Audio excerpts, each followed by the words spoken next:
Hi! So I was doing another tutorial and I realized this is a trick that I teach a lot, but I've never done a video on it. Basically what we're trying to do is we're trying to put the title of the magazine behind her head.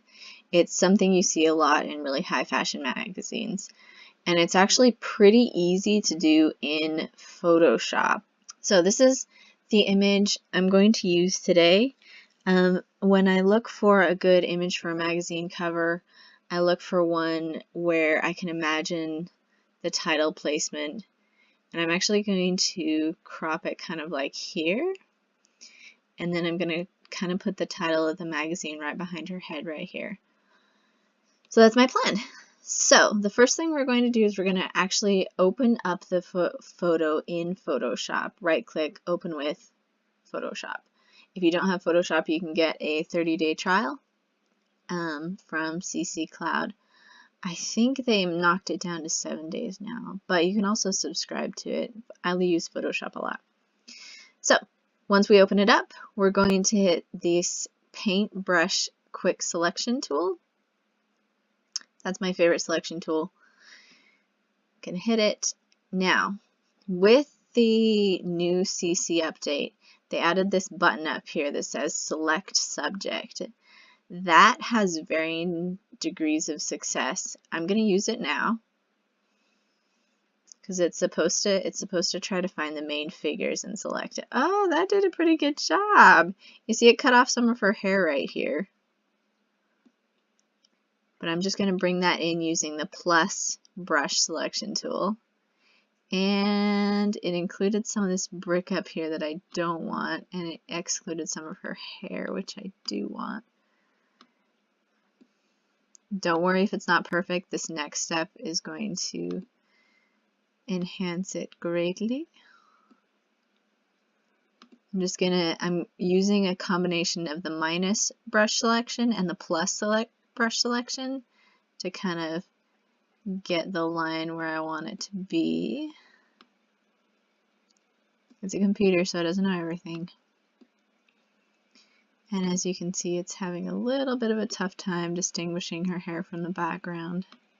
If you have a low resolution image, don't. If you have a low resolution image, this is going to be very difficult for you because the computer doesn't have a lot of information to work with, and so it'll start snapping it to random stuff, and it won't really look good in the final print. So always use high resolution images, especially for your cover photo. So once I have the selection kind of where I want it to be, it's not perfect, but it's kind of where I want it to be, I'm going to hit the select and mask button. And that's going to bring up this little box over here on my right hand side of my screen. And I'm just going to hit the check the smart radius button, turn the radius up, wait for it to load. It's going to load a preview here pretty soon. Okay, there we go. Didn't do a lot, so I'm going to increase it even more.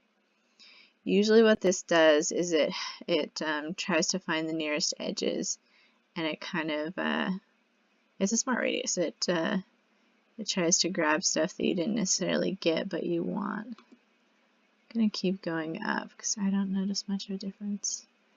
Might just not be waiting for it. Now see, it's kind of grabbing that back in. There's also another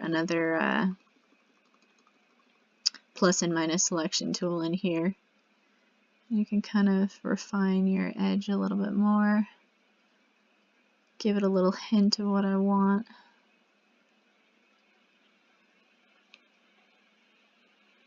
And in the naked light I saw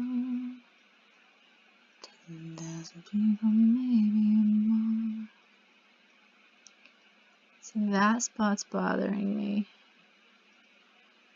I don't know if it's actually part of her hair or not. I'm going to take it out. Okay.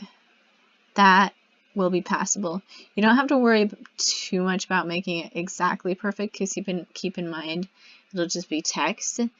So unless you're putting her on a different background and you're trying to remove the background altogether, I'm just going to leave her on the same background that she's on. And so the hair will still be there. It'll just affect how the 3D looks a little bit, or how the text looks basically behind her head. Okay, over here in the masking panel, I'm going to scroll down all the way to the bottom, and you'll see a section for output settings. In your output settings, you're going to put as a new layer with a layer mask, and then you're going to hit OK. And then it's going to return a result sort of like this. Now you'll notice in your layers panel, you now have the background and you have background copy with your layer mask. If you've never used layer masks before, I would encourage you to go and research them a little bit. Basically, whatever you have in black over here in this little thumbnail is what disappears, and whatever you have in white reappears. And it's kind of like an erase tool, but it doesn't actually get rid of any information, so you still have it. It's like a safe way to erase stuff. But in this situation, we also still have the background. Okay, so now you're going to save this without the background as a PNG file. A PNG file carries an alpha channel, which means the background is still clear.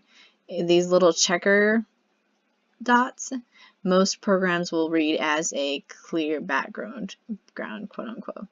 So we're going to hit File, Export, Quick Export as PNG.